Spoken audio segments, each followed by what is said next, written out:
Olá, olá, caros alunos, sejam bem-vindos ao Ponto dos Concursos. Meu nome é Jean Peter, sou professor de Direito Constitucional do Ponto. Meus queridos, é sempre um grande prazer estar aqui com vocês e na aula de hoje falaremos do concurso do Tribunal Regional Eleitoral do glorioso estado de Tocantins, tá joia? Falarei com vocês aqui o que vocês podem esperar no edital de constitucional, quais são as questões que podem ser mais cobradas ali na sua prova e mais. Farei mais, te darei uma questão da prova aqui que certamente vai estar no seu edital. Beleza? Tranquilo? Vem comigo para o quadro, meus queridos. Olha só, nós temos para esse concurso a banca Sebrasp, né? Banca Sebrasp, antiga CESP, com o jeito CESP de ser. O maravilhoso desse concurso é que você poderá concorrer a vagas para nível médio e nível superior também, tá joia? Jean, quantas vagas, pelo amor de Deus? Não foque no número de vagas. Quer mudar a sua vida? Foque nisso aqui, ó.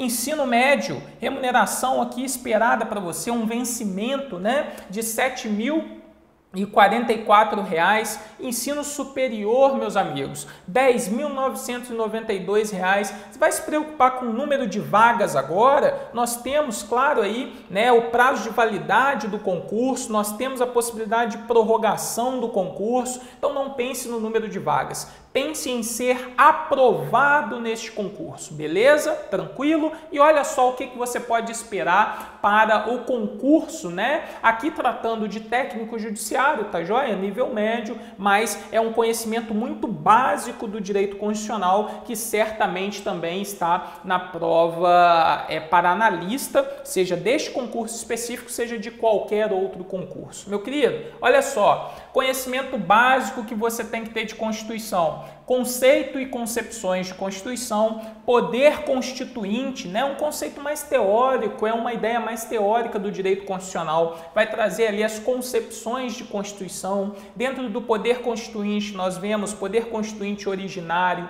poder constituinte derivado decorrente. Vamos ver, portanto, reforma da Constituição, revisão da Constituição, características e limitações desses poderes, tá joia? Isso tudo nós vamos ver, né, dentro dessa parte mais teórica. Aí já entrando na sua Constituição, nós temos os princípios fundamentais da República Federativa do Brasil, previstos ali do seu artigo 1º ao seu artigo 4º, trazem normas essenciais, trazem os fundamentos, os objetivos, os princípios de relacionamento internacional. Isso tudo você vê aqui neste primeiro tópico, tá ok, meus queridos? Muito tranquilo esse conhecimento. Aqui você não pode se dar o luxo de errar de forma nenhuma. E olha só, marca um asterisco aqui nesses temas, tá? Porque pode ser uma questão de prova e uma questão com absoluta tranquilidade.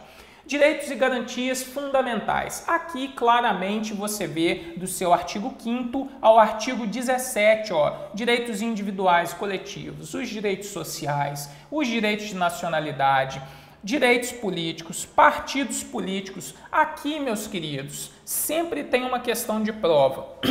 Precipuamente, já que você vai fazer um concurso de Tribunal Regional Eleitoral, é importante que você tenha o conhecimento de direitos individuais e direitos políticos. Direitos individuais, artigo 5º, direitos políticos, você vai ver do artigo 14 ao artigo 16. Mas é claro que você tem que ter um conhecimento também de partidos políticos, direitos sociais e direitos de nacionalidade. E a banca normalmente gosta muito de nacionalidade, viu? Então, quer dizer, dentro do artigo 5º ao artigo 17, você não tem opção, tem que saber exatamente tudo, tranquilo?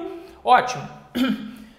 Terceiro tópico aqui, nós vamos para a organização político-administrativa do Estado, né? Nós vamos ver os entes federados, União, Estados, Distrito Federal, municípios. Vamos ver o território. Território não é ente federado, território é uma autarquia pertencente à União. Território não goza de autonomia político-administrativa. Tem muita questão relevante para a gente falar dentro desse tópico, tá joia? Além das disposições disposições gerais atinentes à União, Estado, Distrito Federal, municípios. Vamos ver organização de competências aqui dentro, ou seja, um conhecimento muito bacana para você e que pode vir aqui recheado ou premiado com uma questão.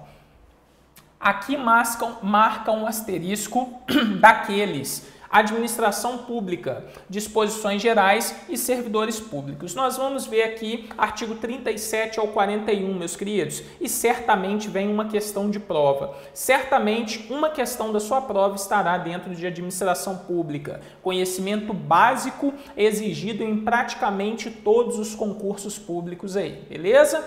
Poder legislativo entra na organização dos poderes, né? Poder legislativo, poder executivo, mas o asterisco mesmo vem para poder judiciário. Asterisco em poder judiciário. Por quê, meus queridos? Dentro do poder judiciário, você estuda justamente os tribunais regionais eleitorais. Vocês estudam os órgãos componentes da justiça eleitoral, né? Nós vamos estudar o Tribunal Superior Eleitoral, vamos estudar os tribunais regionais eleitorais, vamos estudar a disciplina dos juízes eleitorais. Então, dentro de poder judiciário, você tem obrigatoriamente que saber tribunais e juízes eleitorais. Jean, só isso? Não, meus queridos. Disposições gerais de poder judiciário, do artigo 92 ao artigo 99, pelo menos você tem que saber. E nós vamos dissecar esses dispositivos aqui na aula do curso regular, beleza?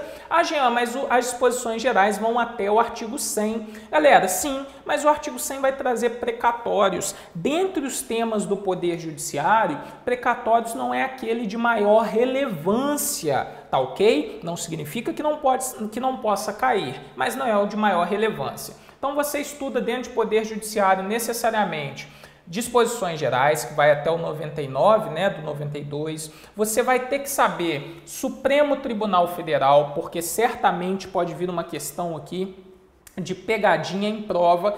E dentro de poder judiciário, então, eu seleciono para você esses três temas: disposições gerais, Supremo Tribunal Federal, tribunais e juízes eleitorais. Pelo amor de Deus, no curso nós veremos todos esses tribunais, tá joia? Nós veremos todos esses órgãos do poder judiciário, mas a maior relevância aqui está marcado para você nesse tópico. Agora, funções essenciais à justiça. Nós temos, por exemplo, o Ministério Público, advocacia pública, advocacia privada e defensoria pública. Esses, meus queridos, são são os conteúdos que nós esperamos para a prova do TRE de Tocantins, beleza?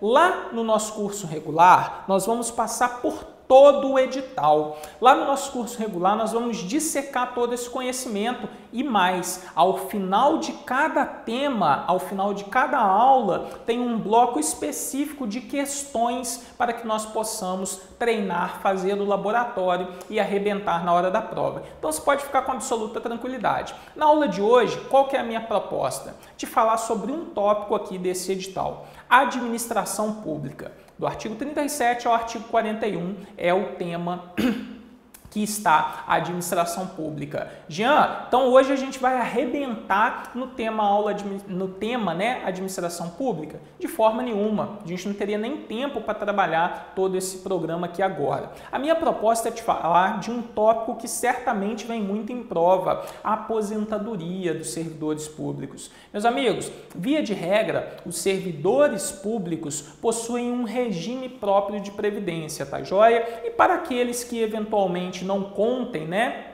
com o regime próprio, nós vamos ter a aplicação do regime geral de previdência social. Mas o que eu quero te falar basicamente na aula de hoje é quais são as formas de aposentadoria que podem ocorrer com o servidor público. Nós temos três formas básicas: aposentadoria por invalidez, aposentadoria compulsória e aposentadoria voluntária. Cada uma delas com suas regras particulares e específicas. E eu vou te mostrar que isso cai na prova e pode estar na sua prova do concurso, beleza? Meus queridos, quando nós falamos em aposentadoria por invalidez, nós temos que ter um marco diferencial muito relevante. A aposentadoria por invalidez vai se dar de forma proporcional ao tempo de contribuição, em caso de acidente. Ah, Jean, que acidente? Acidente de qualquer natureza que não esteja relacionado ao trabalho, que não esteja relacionado à atividade realizada pelo servidor. Então, se a invalidez decorrer de um acidente, a aposentadoria vai se dar de forma proporcional ao tempo de contribuição. Agora, se a invalidez decorrer de acidente relacionado ao trabalho, se a invalidez ocorrer de doença profissional, doença profissional, moléstia profissional que nós chamamos, ou doença grave, contagiosa ou incurável, cuidado, a aposentadoria vai se dar na forma da lei. Como assim, Jean, na forma da lei? A lei que regulamenta aquele cargo, aquele cargo específico do servidor, vai tratar sobre a forma que vai se dar a aposentadoria. Então, por exemplo, a Lei 8.112, que traz ali as regras atinentes ao servidor público federal, fala que a aposentadoria em caso de doença grave, contagiosa ou incurável, moléstia profissional ou acidente vinculado ao serviço, se dará de forma integral. Então, a lei está definindo, a 8.112, define a forma que vai se dar a aposentadoria nessa situação, com proventos integrais. Tranquilo? Agora, via de regra, acidente que não esteja relacionado com o serviço e gere a incapacidade, vai gerar aposentadoria com proventos proporcionais ao tempo de contribuição. Tranquilo? Vem comigo para o quadro sedimentar essas ideias. Essa espécie de aposentadoria você retira do artigo 40, parágrafo 1º. Primeira espécie, portanto, invalidez permanente, tá? Que vai gerar aposentadoria. Vamos lá. Proporcional ao tempo de contribuição, se decorrente de acidente de qualquer natureza que não esteja relacionado ao serviço. Agora, na forma da lei, se decorrer de acidente em serviço, doença grave, contagiosa ou incurável, moléstia profissional. Meus queridos, muito cuidado com isso daqui, tá? Se ocorrer por acidente de serviço, doença grave, contagiosa ou incurável, moléstia profissional, é na forma da lei. E a lei vai disciplinar como se dará a aposentadoria. Pode ser com proventos integrais, como a 8.112? Claro que pode. Mas pode ser que não seja, pode ser que seja com proventos proporcionais mais um acréscimo. Então, isso daqui é muito pegadinha de prova. Na forma da lei, você tem que saber, tá joia? Olha o que diz pra gente o inciso 1º. A aposentadoria por invalidez permanente, sendo os proventos proporcionais ao tempo de contribuição, exceto se decorrente de acidente em serviço, moléstia profissional ou doença grave, contagiosa ou incurável, que vai se dar na forma da lei. Então, se você coloca aqui que essa aposentadoria é integral porque está lembrando da 8.112, na prova de direito constitucional você erra, tá joia? Porque a lei vai definir a forma da aposentadoria. Aqui nós temos a primeira espécie de aposentadoria, a aposentadoria por invalidez, Vamos lá, galera. Segunda espécie de aposentadoria, a aposentadoria compulsória, também chamada de aposentadoria expulsória. O que quer dizer isso? Olha só, chega a determinada idade, aquele servidor público já não pode mais permanecer na atividade, ele é aposentado, independentemente da sua vontade. Então, imaginemos o seguinte, o servidor público está lá com 75 anos. Ele falou, eu estou ótimo, está com a saúde melhor que a nossa. Não interessa, nesse caso ele será aposentado compulsoriamente por determinação constitucional. Mas você precisa saber que houve uma evolução normativa a respeito da aposentadoria compulsória. O marco, pessoal, é a chamada PEC da Bengala, que se transformou na Emenda Constitucional 88 de 2015. A PEC da Bengala, ou a Emenda Constitucional, né, que se transformou na Emenda Constitucional 88 de 2015, ela alterou a idade máxima para permanência na administração pública e inicialmente foi alterado principalmente para ministro do Supremo Tribunal Federal, ministro dos Tribunais Superiores e membros do Tribunal de Contas da União. Essas pessoas, já com a Emenda Constitucional 88 de 2015, passaram a se aposentar na administração pública aos 75 anos. E a mesma emenda condicionou aqui a aplicação dessa norma aos demais servidores públicos à regulamentação por meio de lei complementar. E essa lei surgiu, é a Lei Complementar 152 de 2015. A partir da sua edição, né, foi possível então que todos os servidores públicos aí, sejam eles da União, dos estados, Distrito Federal e municípios, pudessem, portanto, requerer a aposentadoria, ou melhor dizendo, né, se aposentar compulsoriamente aos 75 anos. Mas muito cuidado com isso, porque o texto da Constituição Federal, no artigo 40, parágrafo 1º, inciso 2º, está que ocorrerá a aposentadoria compulsória aos 70 ou aos 75 anos. Por quê? Essa alteração decorreu da Emenda Constitucional 88 de 2015, tá joia?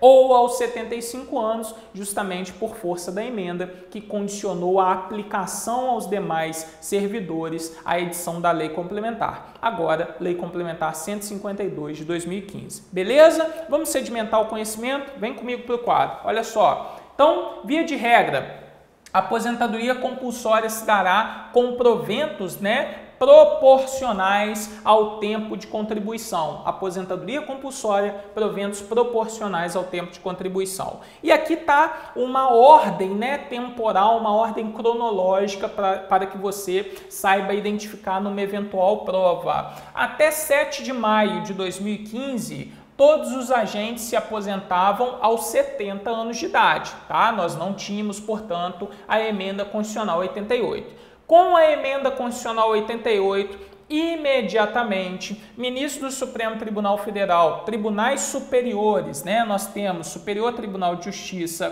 Tribunal Superior do Trabalho, Tribunal Superior Eleitoral e Superior Tribunal Militar, tá joia? E os membros do Tribunal de Contas da União passaram a se aposentar aos 75 anos. E com a edição da Lei Complementar 152 de 2015, nós estendemos a aposentadoria aos 75 anos, né, a aposentadoria compulsória aos demais servidores públicos, tá ok? Portanto, olha o que prima o artigo 40, parágrafo 1º, inciso 2º, com a redação da Emenda Constitucional 88 de 2015. Compulsoriamente com proventos proporcionais ao tempo de contribuição, aos 70 anos de idade ou aos 75 anos de idade, na forma da lei complementar. Tá vendo? Essa lei complementar aqui foi justamente a LC 152 de 2015. 152 de 2015. Beleza? Tranquilo? Nós temos, portanto, a segunda espécie de aposentadoria para você. Agora, a terceira espécie de aposentadoria, e que muitas vezes cai na sua prova porque tem mais elementos para confundir, é a aposentadoria voluntária. A aposentadoria voluntária, meus queridos, é aquela em que o servidor público requer a aposentadoria, ele preenche requisitos mínimos e decide se aposentar. Isso é importante para nós. Perceba o seguinte, para se aposentar de forma voluntária, nós temos requisitos genéricos, que são 10 anos de serviço público e 5 anos no cargo que vai se dar a aposentadoria. Esses 5 anos podem tranquilamente estar dentro dos 10, não tem problema, tá joia? Tem que ter 10 anos de serviço público e 5 anos no cargo que vai se dar a aposentadoria. Você tem esses requisitos? Tem esses elementos? Ótimo! Então você vai verificar agora como se dará a sua aposentadoria. Se ela se dará com proventos integrais ou se ela se dará com proventos proporcionais ao tempo de contribuição. Isso faz total diferença na sua prova e na vida prática do sujeito, tá joia?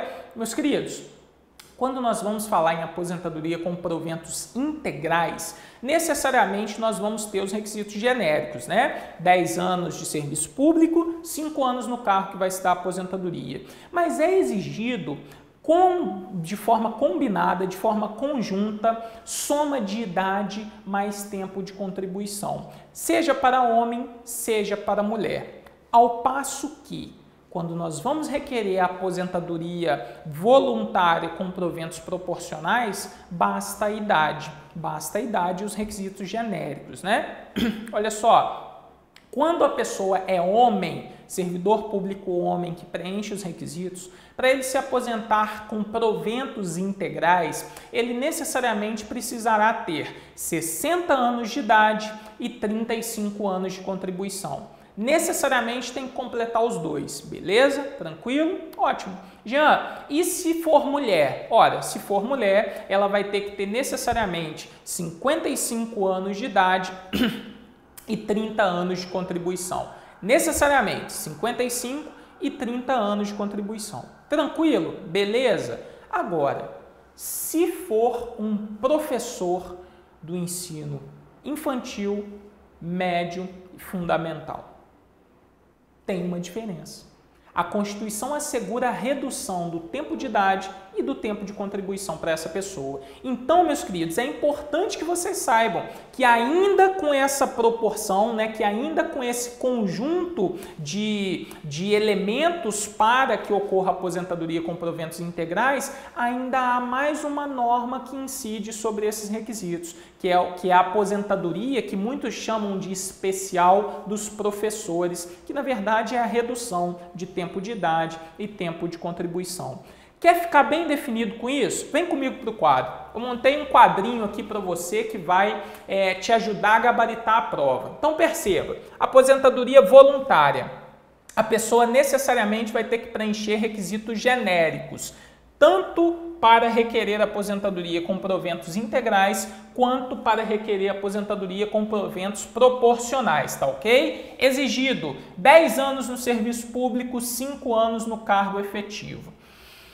Proventos integrais, meus amigos, idade mais tempo de contribuição. Se homem, precisa ter 60 anos de idade e tempo de contribuição de 35 anos. Se for mulher, precisa ter 55 anos de idade e 30 anos de contribuição. Agora, faça um asterisco no professor FMI. Jean, o que é o professor FMI? Eu lembro de Fundo Monetário Internacional, tá certo? Errado. Professor FMI é professor do ensino fundamental, médio e infantil. Professor do ensino fundamental, médio e infantil, que comprove exclusivamente o tempo de contribuição nessas atividades. Agora, muito cuidado, porque o Supremo Tribunal Federal já entendeu que se pode aplicar de forma extensiva aqui também, não apenas aqueles professores que ficam, o tempo todo na sala de aula, mas ao diretor e ao coordenador pedagógico. Eles também gozam dessa possibilidade, que na verdade é a redução de 5 anos no tempo de idade e no tempo de contribuição. Grave essa dica, professor FMI do ensino fundamental, médio e infantil, beleza? Volta para o quadro comigo. E aí, nós temos os proventos proporcionais. Proventos proporcionais também exigem requisitos gerais, 10 anos de idade, 10 anos no serviço público e 5 anos no cargo que vai se dar a aposentadoria. Agora, com proventos proporcionais, nós temos a exigência exclusiva de idade, galera? Nós temos a idade, que é 65 anos para homem, 60 anos para as mulheres. Perceba que a idade aqui aumenta em 5 anos, em consideração aos proventos integrais, justamente porque não se exige o tempo de contribuição mínimo. Tranquilo? Bom, vamos ver conforme a Constituição aqui. Olha só, Inciso 3º, aposentadoria, né? Voluntariamente, desde que cumpridos os requisitos, né? O tempo mínimo de 10 anos de efetivo exercício no serviço público e 5 anos no cargo efetivo que se dará a aposentadoria, observadas as seguintes condições. Então, para se aposentar voluntariamente, nós temos requisitos genéricos. E mais, 60 anos de idade e 35 anos de contribuição se homem e 55 anos de idade e 30 de contribuição se mulher. E a linha B, 65 anos de idade se homem e 60 anos de idade se mulher, com proventos proporcionais ao tempo de contribuição. Tudo que está aqui está resumido para você no quadrinho, no slide anterior. 40, parágrafo 5º, né? Os requisitos de idade e tempo de contribuição serão reduzidos em 5 anos em relação ao disposto no artigo 40, né? No parágrafo 1º, inciso 3º, a linha A, que trata da aposentadoria com proventos integrais.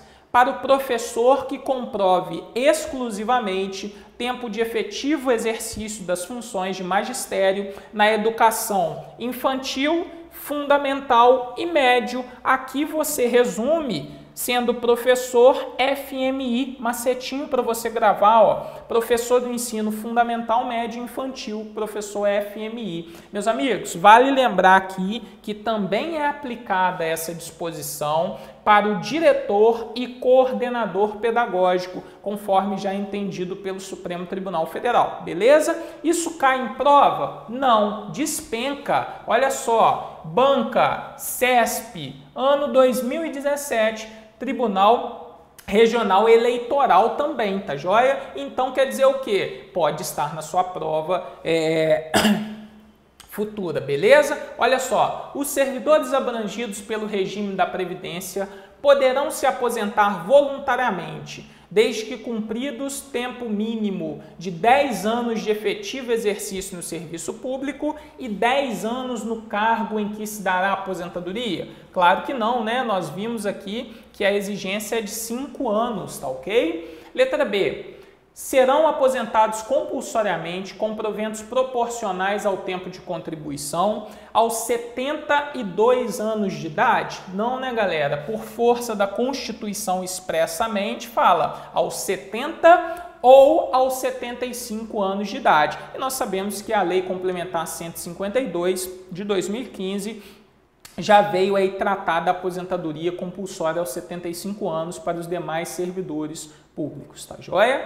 Letra C. Serão aposentados por invalidez permanente com proventos proporcionais ao tempo de contribuição, caso a invalidez decorra de acidente em serviço. Cuidado! Proporcional ao tempo de contribuição, caso a invalidez decorra de acidente, né, galera? Aí sim. Agora, se for acidente em serviço, será na forma da lei, tá joia? Será na forma da lei, ok? Vamos lá.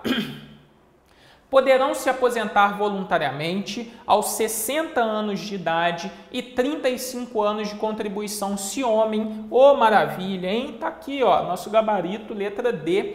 E letra E, poderão se aposentar voluntariamente aos 55 anos de idade e 25 anos de contribuição se mulher. Não, né, galera? 25 anos não, aos 30 anos de contribuição se mulher, beleza? Então, tá aqui o gabarito da questão, só para te mostrar como esse tema pode ser abordado na sua prova, beleza? Fique à vontade aí para entrar em contato comigo nas redes sociais. Se gostou do vídeo, dá uma curtida lá no YouTube. É sempre um prazer estar aqui com vocês e espero vocês também no nosso curso regular de Direito Constitucional. Vale lembrar que no YouTube tem diversas aulas demonstrativas aí a respeito de pontos específicos dos editais de concurso público. Pode te ajudar aí também a acertar uma questão da prova, beleza? Meus amigos, um grande abraço, fiquem com Deus e até a próxima aula. Valeu!